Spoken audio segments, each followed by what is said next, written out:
Great. Thanks, Qinyi. Thanks, Lang. We're excited to be here and tell you a little bit about some of the work that we're doing at UCSF. So do you want to Yeah, launch the presentation? yeah. Um, okay. So work in my lab at UCSF is really focused on understanding the central role of tissue structure in regulating cell behavior. So we're, of course, accustomed with the idea that tissue structure regulates tissue function. But tissue structure really also plays a critical role in determining how cells determine their identity and how they interact collectively. And the reason for this is that tissue structure determines whether a cell can receive a signal from another cell through paracrine signaling networks. The sum total of those signals communicated by cells in a tissue to any other cell arriving at its surface determines its microenvironment.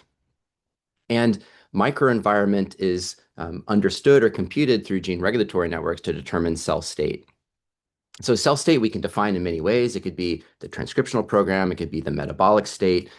It can also be the active mechanical state of the cell. And so that determines how cells push and pull on one another and rearrange to give rise to tissue structure itself. And so if we really want to understand how tissue structure forms, is maintained, and breaks down, we really need to put all of these pieces together to understand the sort of positive feedback sort of network that determines and reinforces tissue structure. So a lot of the lab develops tools like patterning technologies and studies things like different self-organizing systems.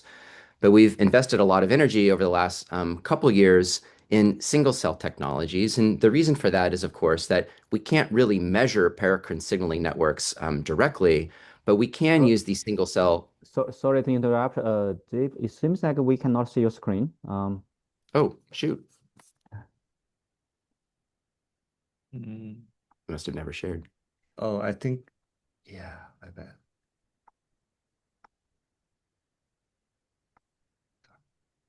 Okay, yeah, now we can see your screen. I take it that it was crystal clear what I was saying because we didn't have any questions. But anyways, so this is the sort of framework that we use to understand tissue structure.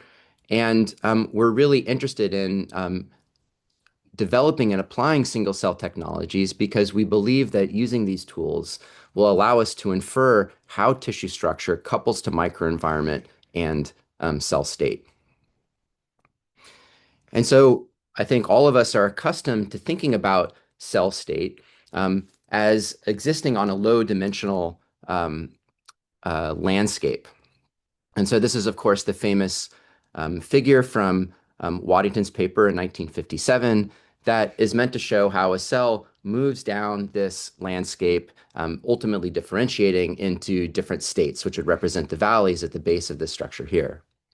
And getting back to the diagram that I showed one slide before, it's these cell-cell interactions, microenvironment, and the underlying gene regulatory networks that are Waddington described as pulling on this landscape to determine its structure. And so, in addition to this sort of branched architecture that Waddington presented to us in his paper, we of course know intuitively that the geometry and the topology of this landscape can take on other forms. So, for example, cells can exist in discrete states in the adult. And we also know that cell state can exist in cycles, for example, in the cell cycle. And ideally, we would like to visualize these in some low dimensional representation that preserves both the discrete states, but also the underlying topology of this cell state landscape. So in principle,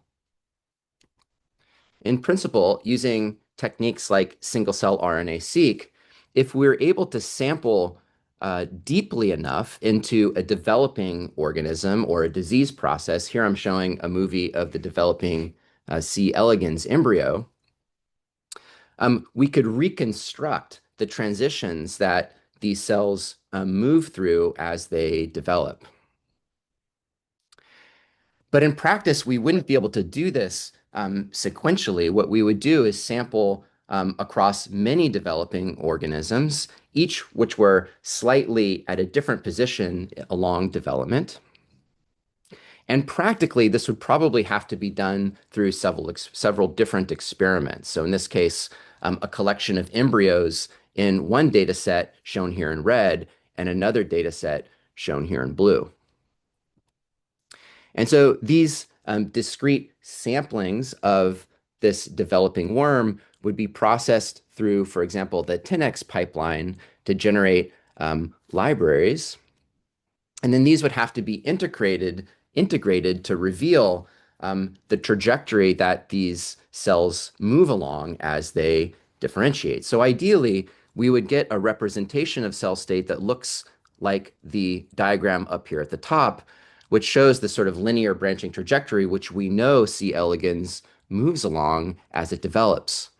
But in practice, integration can often introduce errors. So for example, it can break trajectories, it can move trajectories into clusters, and it can shift things with respect to one another. And so the challenge is then if we take this unintegrated data and try to integrate it, and we try to infer something about development from these low dimensional representations, we don't know, for example, whether a gap such as the one shown here is a jump in transcriptional state, for example, through an asymmetric cell division, if it's missing data, or if it's some sort of model artifact. We don't know whether loops like the one shown here are real or artifactual. And when we see these sort of smears of cell state, like you see down here, we can't distinguish between whether this is an inability of our analytical tools to resolve cell states and trajectories, or whether this is something concrete about, for example, cell identity variability during development. And so when Qin began this project, he had an interesting insight, which is that if you were to gather a single data set and use it to sort of map the probability of existing in different positions on this cell state landscape, you can be relatively confident that there's no integration artifacts in your data. As soon as you add a second data set, his insight was that maybe these two data sets are themselves internally coherent with one another, but they're somehow shifted with respect to one another, rotated, moved, or new blocks of data were added on top of them. And so this leads to this shifting of the two cell state landscapes in the low dimensional representation. But if you imagine being an observer walking on either of these two landscapes, either the red landscape or the blue landscape, and you assume that the underlying covariant structure of the DNA is preserved in either of these two landscapes, the observer could be able to move along these things, sort of remember how it moves, and then you could imagine aligning those two things on top of each other to generate a more coherent view of the way this data is organized. And so with that, I'm going to hand over this to Qin to explain how he took this idea and implemented it computationally. Cool. Thanks, Zev. So basically, the idea is that we want the model to behave like the observers I've just described, and that so that it basically observes, like, for example, in one data set, what's the difference between T cells, B cells, and macrophages. And then without him knowing, being in a sort of different landscape from a different data set, put him there and then ask him to compare the data points in the new data set and ask him to learn what is the difference about all those different cell types. And ideally, if we just sort of shift the observer across all these different data sets or landscapes, he will only be like able to learn what is the actual pattern or the difference across all these cell types, like signatures of T cells like CD3, signatures of macrophage like CD68. So that's what we want the model to learn. And implementation-wise, what we use is something called contrastive learning. But unlike traditional contrastive learning, which actually just do uniform sampling. We enforce a model to sample in a specific way so that the model is only capable of seeing one batch at a time. The contrastive learning basically what it does is it randomly masks out some of the genes. In our case, we basically have both element-wise masking and also gene-wise masking, so that the model is enforced to learn the correlation structure of the genes, so that if, for example, if it sees some zeros due to sparsity or dropout in the single cell data, it can use other genes to infer whether this gene is on or off. So it's actually trying to learn this sort of coherent structure of the gene expression. And during the encoding, we basically ask it to encode the masked out gene expression pattern to some sort of latent, so that nearby cells share the similar latent, whereas distant cells with different gene expression pattern should be apart in the latent space. And the loss is actually classical info-NCE, and we didn't introduce any auxiliary loss to do batch correction. Every batch correction is purely done through the mini batch sorting. I also want to point out, we actually, in order to show the improvement of mini batch organization, we used a minimalistic encoder. So what you see here is actually the model. Basically, you have only one layer of feature input, one latent output, and only one hidden layer in the middle. And we didn't have any decoder like some classic autoencoder architecture. Basically, we hypothesize that if we, instead of like the conventional sampler, which does this contrasting across across batches within a mini batch, the model will be able to learn both the batch effect, but also the cell type effect, leading to separation in the latent space. However, if we can enforce this sort of dataset aware sampling, the model will only be able to learn differences which are coherent across datasets. And because we are sort of shuffling all the mini batches which are sampled from different datasets, the dataset variation which is inconsistent across all these datasets will basically be sort of washed away during the training process. And the biological variation structure, which is coherent across all these mini batches, will be kept, so that the model will basically do all this contrasting across all these different data sets, and eventually in the model's brain, in the model's mind, have a latent representation with batch effect mitigated. And inspired by the interesting effect of like how we engineer the mini batch having some effect on the model's performance, we also asked, can we further do this one more step? For example, in this similar data, you can see the green and the purple cell type is super close to each other. So if we just do this conventional contrastive learning, we found that the model was not able to quite separate the green cells from the purple cells, although they are actually two different cell types having different programs. So we asked if we can give the model some magnifying glass. And the magnifying glass effect is basically handled through some established methods in contrastive learning sampling called hard negative sampling. And we basically implemented two flavors of hard negative sampling. Here I'm showing you one.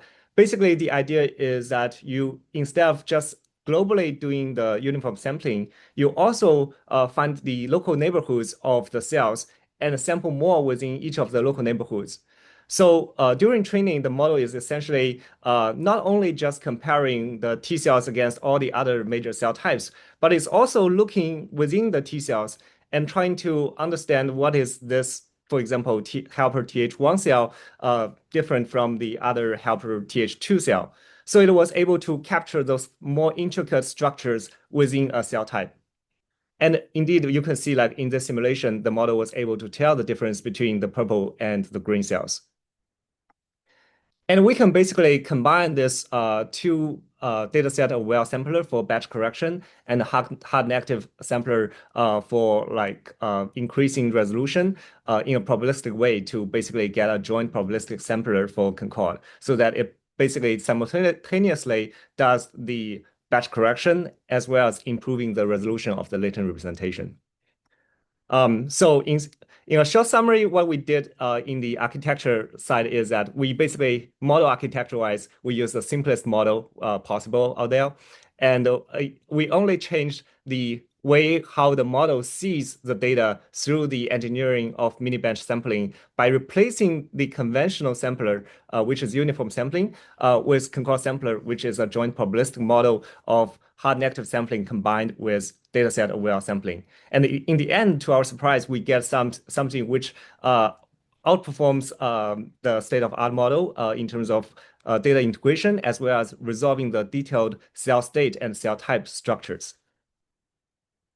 So just want to emphasize that we didn't use any auxiliary objectives, for example, like batch correction objective, which sometimes will conflict against the contrastive objective in terms of actually whether it should sort of separating cells or combining cells or like merging cells to close places.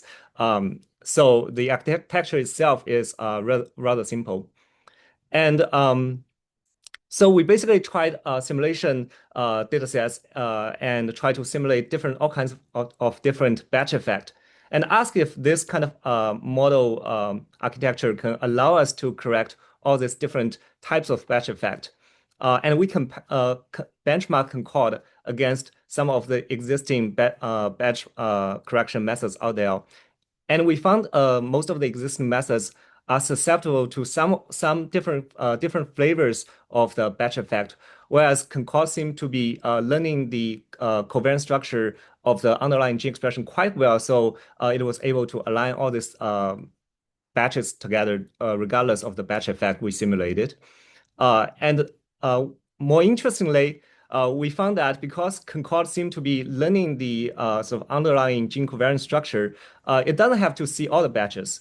So it can be only trained on a subset of batches and predict the embedding for the rest of the batches without even seeing or actively correcting for those specific batch effects. So what we think is that CONCORD is actually trying to learn the underlying sort of shared gene covariant structure instead of trying to explicitly correct for the batch effect from the other different batches. And back to the data, which is C. elegans embryogenesis, which is a really gold standard data set, which because of the invariant lineage annotated by Suston et al. And we basically asked if CONCORD was able to resolve these different lineages in a C. elegans embryogenesis atlas, which I worked on during my PhD. And what we found is that CONCORD was able to see a lot of detailed structure within the embryogenesis dataset. However, we also found that there is gaps in early cells, which we hypothesize these gaps are meaningful, meaning that we probably at the time didn't collect enough early cells during that specific stage. So we basically collaborated with Leo Weinberger and Benjamin Zuckerman to basically collect additional data sets to see if we can fill this gap. And indeed, once we collected some early embryos which are enriched in this stage, we found that it actually fills in the gap which CONCORD discovers. And you can see it basically forms a coherent trajectory from the early cells we collected to the later stage cells in this atlas. And furthermore, we asked if CONCORD can even align data across different species. So Chris Large et al. Have collected this C. elegans plus C. brooksii dataset. And we basically asked, can the methods was able to align not just the species, not just the batches, but also species, because the C. elegans and C. brooksii share the exact invariant lineage tree. And existing methods seem to struggle when trying to integrate both batches and species. Harmony does great in terms of aligning the species and the batches. However, you can see that it's only resolving the cell type resolution rather than the actual lineage resolution. SCVI perform slightly better, but you can see locally there is some region which is not fully resolved. And here's what CONCORD was able to see. You can see that it not only give you a more coherent picture of the development from the very beginning of the germline cells and zygote, and it also resolved the both the early lineage bifurcations as well as the later fate commitment. And you can see that CONCORD actually aligns the two species pretty well. And here's a zoom-in view of the SCVI and CONCORD. And to our surprise, because we had the lineage annotations from the original author, we were able to trace the individual trajectories which CONCORD can see, and then map to the actual lineage tree based on the annotation, and see most of the bifurcations which are shown here corresponding to very well to the known actual lineage bifurcation. And because the CONCORD sees so much structure in terms of cell type and lineage, we found that 2D dimensional UMAP sometimes is not enough to resolve the complex bifurcation and convergence structure which CONCORD was able to resolve. So sometimes we actually recommend users to go to three-dimensional UMAP to actually see all the structures CONCORD was learning in its latent. And you can see here, like, for example, this is the body wall muscle, different stripes corresponding to different spatial locations of the body wall muscle. And you can also see the bifurcation of the neurons. And we basically can sort of rotate this three-dimensional UMAP and trace specific lineages.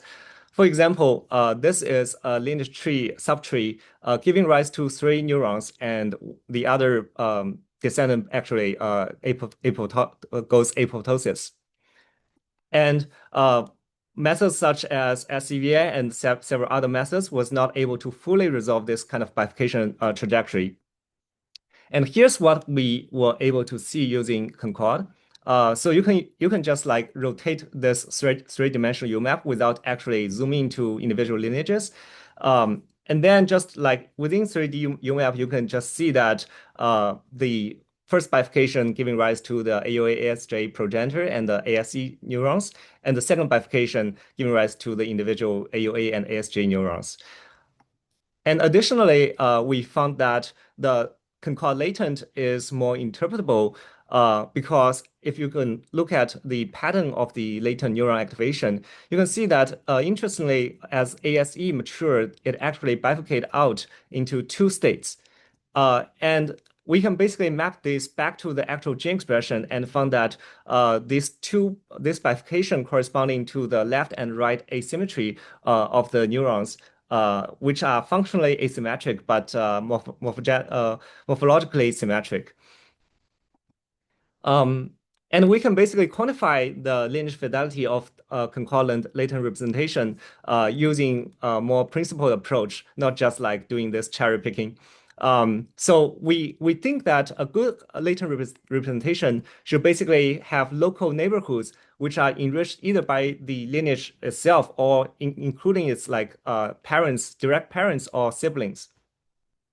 Whereas a bad latent representation will basically have mixtures of different lineages from different places, and you would expect the lineage distance will be high.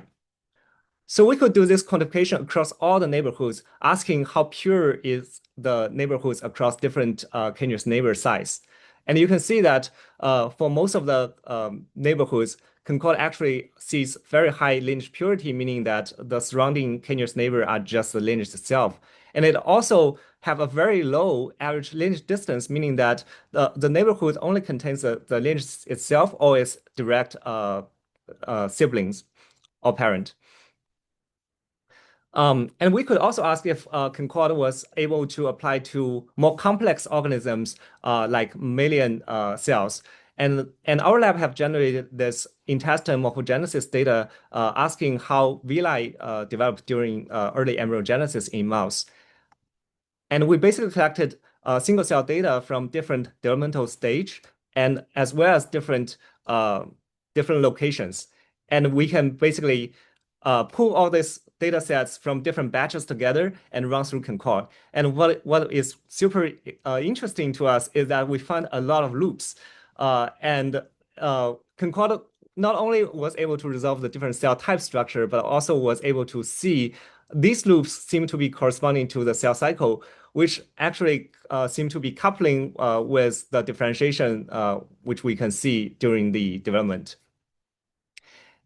And here's a zooming example showing that these structures in the CONCORD latent representation actually is very meaningful. For example, if you rotate the 3D UMAP and look from the top of the UMAP, you can see the intestine epithelial cells actually goes different cell types. But also there is two sort of parallel structures in the dataset. And because we have the spatial annotation, we can see that one trajectory actually corresponding to the distal intestine epithelial cells, the other corresponding to the proximal, and the markers actually correspond very well with the structure. And if you rotate from a different angle, you can actually see the stem cell doing the cell cycle loop in this loop structure, and you can actually quantify this topological structure with some analysis, topological data analysis, such as persistent homology and Betty number. So you can see that these topological analysis can reveal the loops learned by the CONCORD directly from the latent space.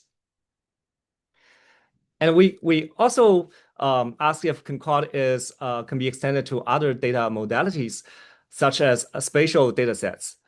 So here we basically took a single cell xenium dataset and which are coupled with single cell RNA-seq dataset and flex dataset.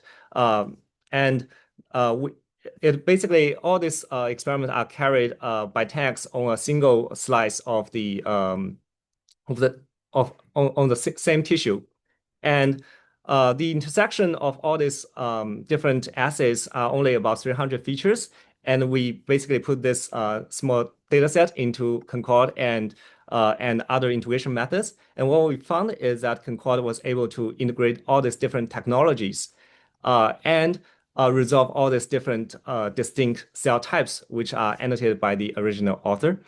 And interestingly, if we zoom into this region of the tumor and myoepithelial cells, we found that there is interesting connection structure revealing that the DCIS type 1 tumor is connecting to both the ACTA2 positive and KRT15 positive myoepithelial cells, whereas the DCIS2 tumor only connects to one. So we asked if this is actually meaningful. And so the original author basically has a spatial location, spatial pattern of this DCS tumor region. And what they found sort of directly from the spatial is that the DCS1 tumor actually is bordered by both myoepithelial cells, as well as DCS2 is only bordered by one type. So CONCORD seemed to be able to directly resolve this spatial adjacency relationship directly from the integrated UMAP. And similarly, we asked CONCORD if it can be applied to ATAC-seq data. So this is a single-cell ATAC-seq data collected by Rob et al. From multiple centers and multiple different experiments and 8 single-cell ATAC-seq technologies. And the original t-SNE looks like they were able to resolve different cell types. However, there are like zooming locations where you can see that the different batches didn't fully integrate. So we basically put this data set through CONCORD and other integration methods. And what we found is that CONCORD was able to align this different data sets pretty well. Interestingly, however, you can also see that there is a lot of detailed structures which was resolved by CONCORD, and this structure was not originally annotated by the authors. So we asked if these structures are actually artifacts of CONCORD or actually they are biologically meaningful. So what we did was taking the single-cell multiome dataset and take the single-cell RNA-seq part of the single-cell multiome and rerun CONCORD, and we were able to resolve a pretty nice single-cell RNA atlas of the dataset. And we were able to annotate each of the cell types using the known cell type markers.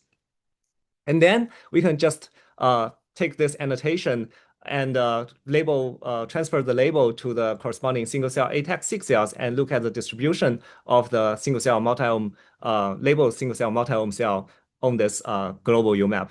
And what we found is that there is annotations which we can improve. For example, this region, actually, there are two like CD8 naive versus CD4 naive T cells. And this region where we can see the different memory B cell versus naive B cell. So CONCORD seem to actually revealing this more refined cell state or cell type annotation directly through the latent representation.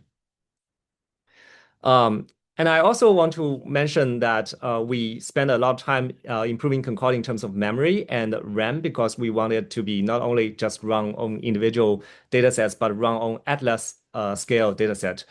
So as you can see, CONCORD is fairly fast, even on million scale datasets. So for example, this Tabula sapiens has more than 1 million cells and only took CONCORD 9 minutes, whereas several other methods actually was not able to actually give us a result. And it only takes limited memory. So CONCORD actually is pretty scalable in terms of memory and speed. So here I just want to quickly summarize what CONCORD was able to resolve. So with just a minimalistic neural network, and we were able to see that CONCORD was able to resolve very detailed structures. And I should mention that although we built in CONCORD default like one single layer hidden neural network, it can be reconfigured to more deeper neural network for more complex scenarios. And it was able to learn a batch-corrected high-resolution atlas with significant denoising due to its trying to learn the actual gene program rather than the individual genes. And the resulting latent is actually interpretable, which allows you to use, for example, gradient backpropagation methods to trace back the activation pattern of the neuron to individual genes and ask which genes corresponding to this neuron's activation pattern. And in summary, we basically used a very simple mini batch engineering, and we found that the composition of the mini batches could significantly impact the model's performance. And CONCORD actually was able to preserve and learn the topological structure of the cell state landscape, which actually corresponding to the actual lineage progression trajectories. And CONCORD was able to generate interpretable latent representations, and it generalizes across different data modalities and is very fast and scalable. And in terms of future directions, since we have this super high resolution landscape of the cell state, we think there is a lot of opportunity for more methods to be developed on top of this latent representation. For example, we believe the trajectory inference methods could yield much higher quality, allowing people to resolve not only into the cell state trajectory, but also maybe into lineage trajectories. And we also think there is a lot of improvement potentially in feature selection, asking what is the optimal feature set for data integration and resolving the actual detailed structures. And an open question is that, for example, if we are aligning across species, how do we let the model itself learn the feature alignment without letting it know the orthologous information across different genes? And is there even possible to like directly let the model learn the correspondence between, for example, RNA feature and ATAC feature and integrating across different modalities? And lastly, with this landscape, can we sort of interface with the model with large language models and let LLM agents to basically analyze the landscape and generate biological insights? So with that, we want to thank people, our collaborators, and who actually helped us a lot during the development of this method, as well as our reviewers who actually brings a lot of great questions, forced us to improve CONCORD uh, in a significant direction. And we also want to thank our funding resources. Yeah, and we are open to questions.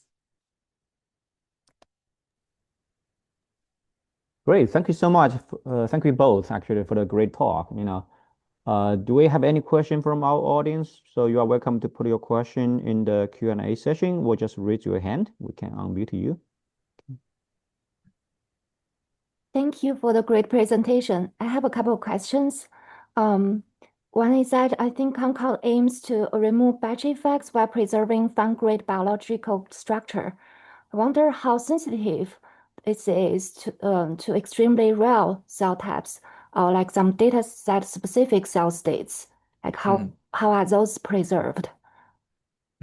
Yeah, that's a great question. I think the rare cell type actually is what we want to discover through, for example, like this neighborhood well approach, hard negative sampling approach, so that even if like the rare cell type differs by very few genes, it was able to pick up by CONCORD. And I would say like in practice, so with this probabilistic sampler, user can tune like the different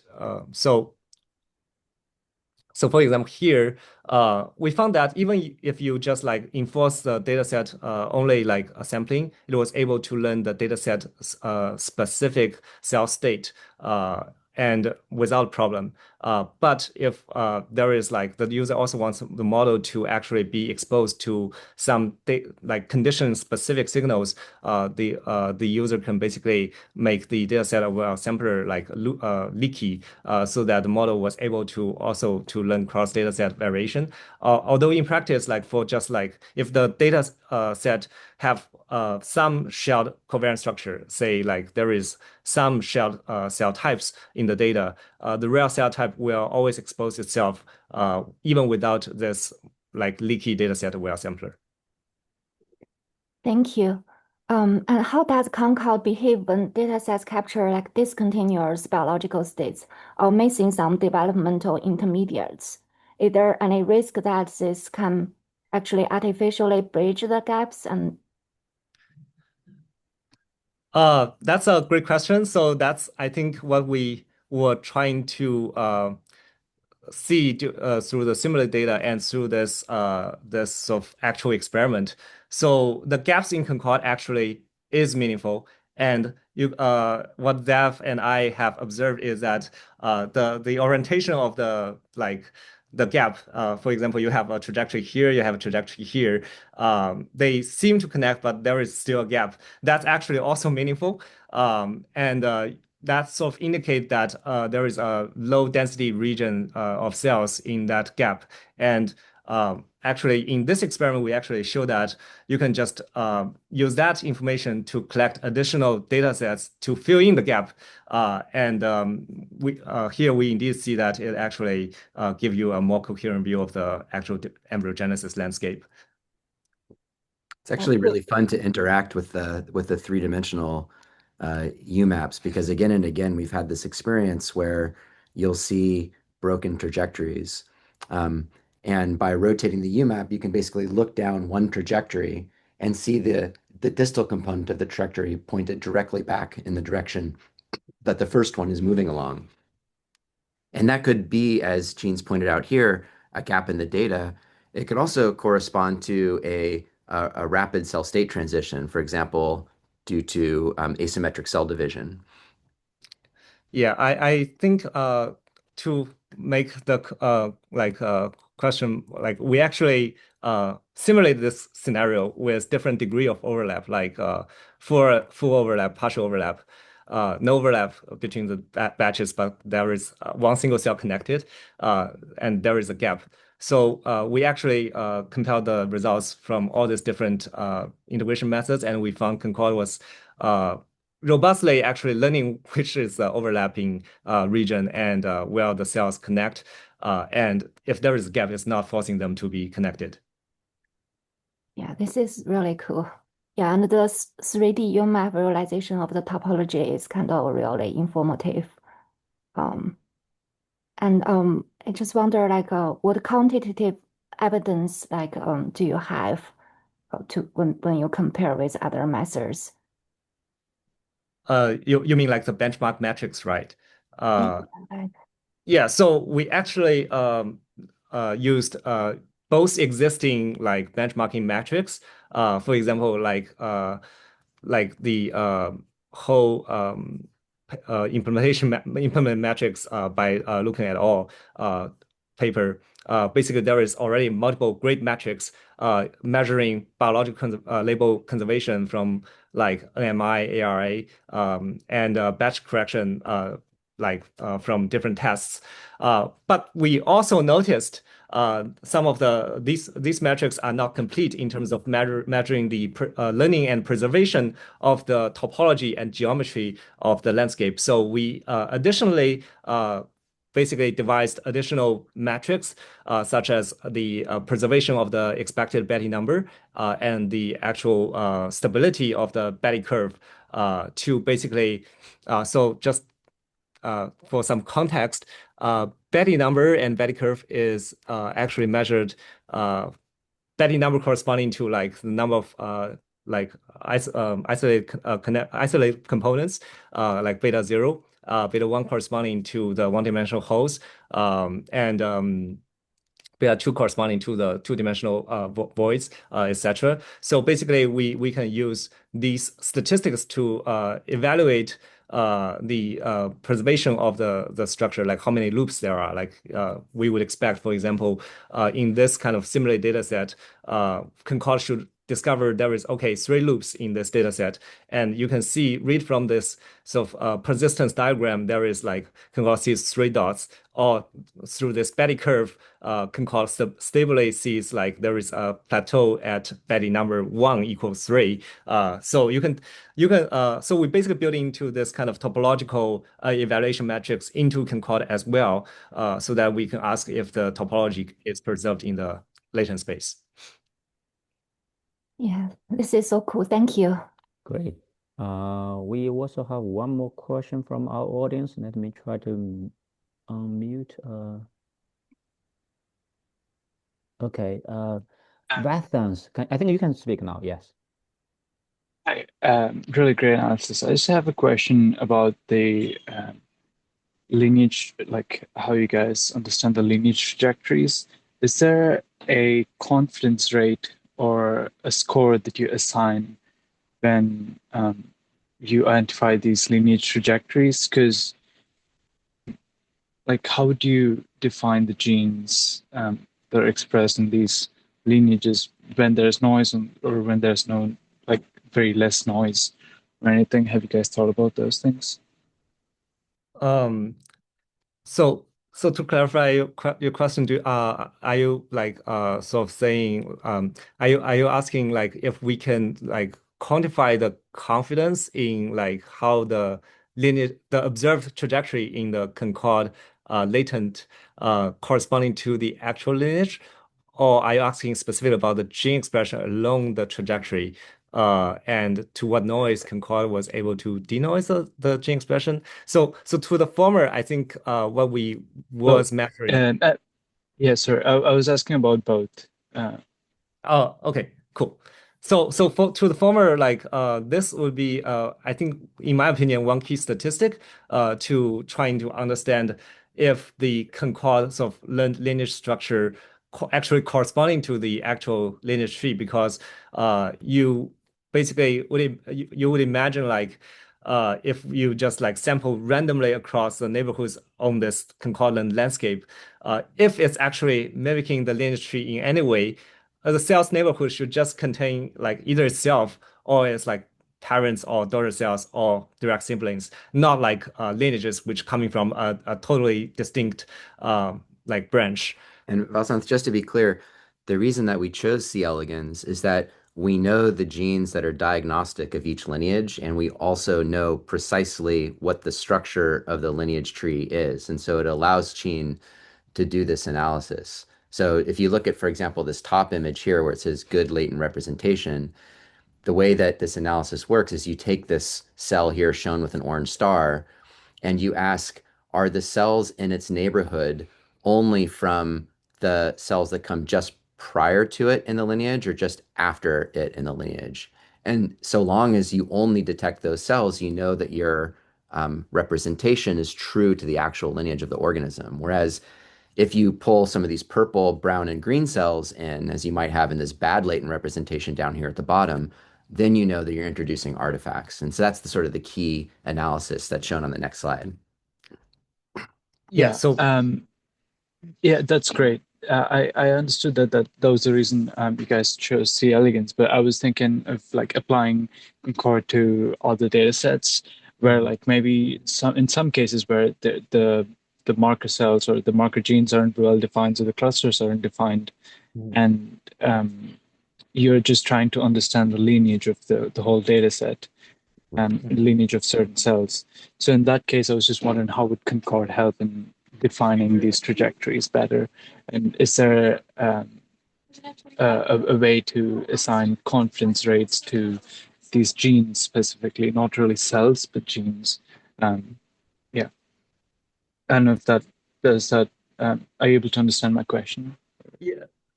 Just to make sure, so is your interest in finding, for example, marker genes for a particular lineage?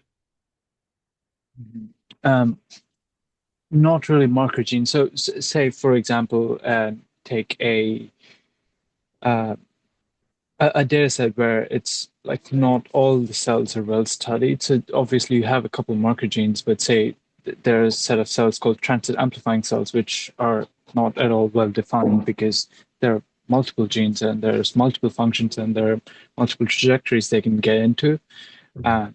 Like data sets that have those kind of cells where they're like, if there is a hierarchy of 5, maybe 4 of those are well defined, and the third hierarchy is like transit amplifying, where you don't really know what those genes like what those genes mark for like which cells, but you're still trying to get to the end point, the trajectory, and understand the trajectory. So I was wondering how would Concord help in assigning confidence rates in those data sets?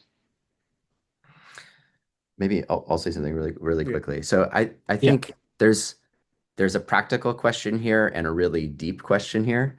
So I think the practical question is that in our experience, when we've pushed data through Concord in which the underlying biology is pretty well known, the latent representations, at least as visualized as a three-dimensional UMAP, seem to be very consistent with the known biology. So to give one specific example, the adult small intestinal epithelium, there's cells that are very well annotated as stem cells as well as transit amplifying cells, and they're more differentiated sons and daughters. And there you see a very clear transition between the stem cells through the transit amplifying cells to the more differentiated progeny. I think the deeper question is, what does it mean when a model like Concord places cells next to each other in the latent space, particularly for dynamic processes? So I think it's very tempting to assume that proximity means a relationship by lineage, but that doesn't need to be true. And so I think with Concord and all single cell analysis tools, there's sort of um, a buyer beware sort of asterisk that you need to put there, which is to say that you need to think very deeply and broadly about what these data are telling you. And when cells are close together, does that mean that they're close by lineage, or is maybe a more accurate way of thinking about it that they're just close in their transcriptional state? And often that means they're related by lineage, but it also might mean something totally different. Yeah. Yes, that's completely true. I agree. But right now, I'm just wondering if there's any tool that can actually say in terms of numbers that these are actually related to a lineage versus these are just cell-cell communication. I think you're gonna have to But layer yeah, I lineage guess that's scraping a on top broader of question. it. Yeah. Thanks for your Okay, question. great. Yeah, that's Thank a you. great Yeah. question. Great. We have one more question in the Q&A session from Qianyi. Not sure you two actually can read the question or not. Do you want me to read that question, or Chen, you Yeah. can speak your question also. Oh, yeah, I can read the question. From Chen, great talk. Can CONCORD handle joint integration, multi-modalities into unified latent space of RNA and ATAC data, such as those from 10x multi-ohm or motile and nascent RNA transcripts quantified from RNA velocity? So I think the multi-ohm part is like can definitely be handled by Concord because like the RNA and ATAC are just like features, so you just like input all those features, concatenate all those features, and let the model decide internally which feature plays a more important role in separating the cell states. So I would say it's definitely worth trying, although we haven't tried ourselves. Um, but in terms of like the RNA velocity, I think it's a different problem, which I think Concord can actually help because the RNA velocity is inferred by, to my knowledge, the dynamics of the RNA splicing and degradation. So it actually needs to be projected to some latent representation. So I think it will be fun to interesting to it will be interesting to look at how the projection of the RNA velocity onto the Concord sort of landscape is. And I would guess because Concord is already learning a pretty high resolution cell state and cell lineage resolved like landscape, the velocity will likely align well with the landscape, although I haven't tried this ourselves. Yeah. Great. We have one more question from Yuxin. Hello, nice talk. Yeah, I just have a question out of curiosity. So I'm wondering, do you see a tendency of Concord to generate this kind of long, narrow trajectory or loops, like you mentioned in the UMAP, even when the data set does not, is not expected to have either a lineage or, this kind of development state? I'm just wondering, is that something from the data or something intrinsic to your model or method?